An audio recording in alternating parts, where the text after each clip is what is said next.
C'est un classique moderne et il revient en deluxe chez Panini Comics. Spider-Man, l'histoire d'une vie. On en a parlé longuement sur Radio Comics et tout au long de l'existence de ce titre. Regardez comme ça fait des jolis effets à la lumière. Spider-Man, l'histoire d'une vie de Chip Zdarsky et Mark Bagley qui revient dans la collection Deluxe et dans une édition intégrale. Cette série a connu bien des éditions avec une première vie en 100%, puis une nouvelle édition avec une ribambelle de couvertures variantes, une par décennie. Et ensuite, eh bien, une magnifique édition qui a lancé la collection Prestige. Grand format, couverture en dur, dos toilé, couverture de Enrico Marini. Cette édition a été un succès phénoménal, il faut le dire.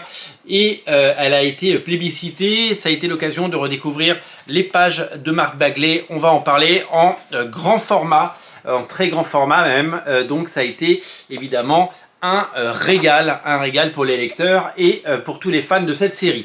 Habituellement, quand un bouquin sort sur Spider-Man, il s'en vend 1000, 2000, 3000, quelques milliers. Là, on est sur un phénomène. C'est une série qui ne cesse de se vendre depuis son lancement et depuis sa création et qui a connu, je viens de le dire, bien des formats et bien des éditions qui ont à chaque fois été auréolées de succès et qui aujourd'hui font de ce titre une des meilleures ventes de Panini Comics et de Marvel aux États-Unis. Si bien que Marvel est revenu quelques temps plus tard avec un one-shot publié dans un tout petit 100%. Ça s'appelait Life Story Annual. C'était un annual en 2021.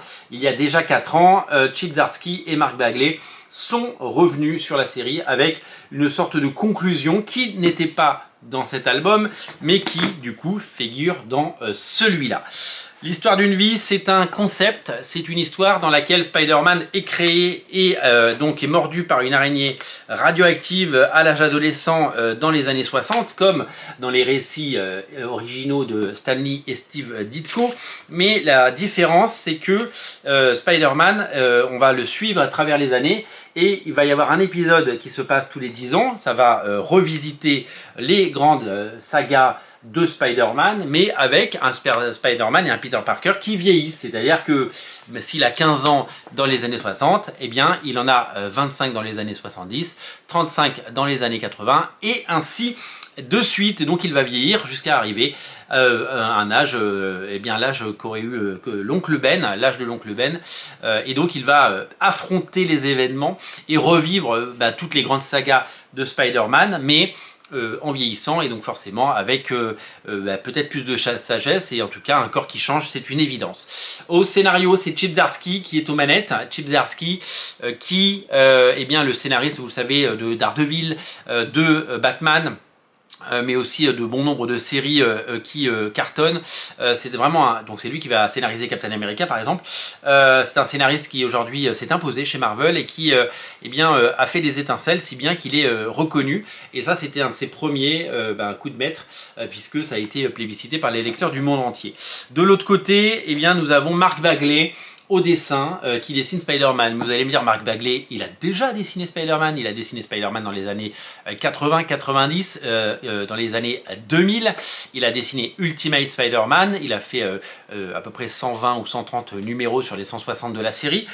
C'est une machine de guerre, il est revenu récemment sur Spider-Man, la série principale dans l'ère moderne, et c'est un dessinateur qui, eh bien, à qui on a confié ce graphic novel et qui a certainement eu plus de temps pour le faire, puisque graphiquement c'est parfait. Mark Bagley, c'est clairement le dessinateur né pour dessiner Spider-Man. C'est le dessinateur parfait pour la série. Il a tout à fait compris le personnage, il le dessine magnifiquement bien. Tous les personnages sont magnifiques et dans cet album qui est une histoire complète et un récit autonome, c'est-à-dire que vous n'avez pas besoin d'avoir lu quoi que ce soit. Alors évidemment, ce n'est pas la vraie continuité de Spider-Man puisque c'est une sorte d'essai, c'est une sorte de what if. Et c'est un bouquin qui bien sûr eh bien, va revisiter les grands moments, comme je l'ai dit, de la carrière du tisseur.